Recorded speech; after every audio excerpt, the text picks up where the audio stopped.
Here's the thing. I'm all about every single medium that you need in your toolkit from a communication standpoint to get to your buyer. If that means you got a laggard buyer and they only answer the telephone, freaking pick up the telephone, right? But I think that what the number one problem in sales today is that salespeople are selfish and they're lazy, right? And I will tell you that I have a whole different take on cold calling. My take on cold calling is that I can give anybody a phone and a list and tell them to dial till some idiot picks up and is bored, probably mid-level decision maker, and says, oh yeah, I'll take a demo, doesn't really care. That's usually what happens, right? Let's be honest with you. Most people are just getting lucky. There's somebody that's not going to buy. You're not calling into a CEO, getting a deal.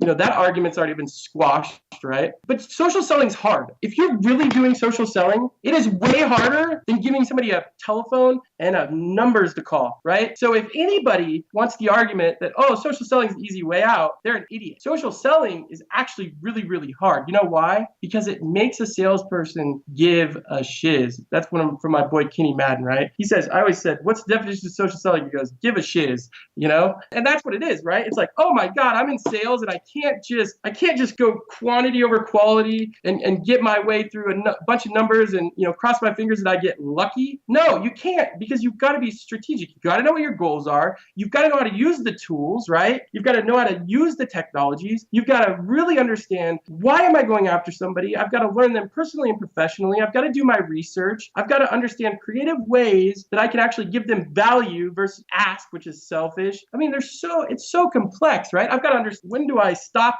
just hugging and high-fiving on social? And when do I get offline and start talking business with somebody? When do I have a value prop? Who wants to talk to me, right? Well, nobody wants to talk to anybody until they've done the hard work up front. That's why sales is so hard. That's why salespeople aren't that good. You know why? Because we don't think about anything but ourselves. Are we going to hit quota? Are we stressed out? Are we going to make our boss happy? No, nobody's thinking, well, you know what? I'm going to do all the right things for the buyer and I'm going to earn the right to their time and money, right? If it takes patience, well, I'm okay with that, because you know what? I'm a guy that wants to do what's best for the customer. I want to give somebody a good experience. I don't want to just get dollars and cents on my quota so I have a big fat paycheck and a bunch of pissed off people, right?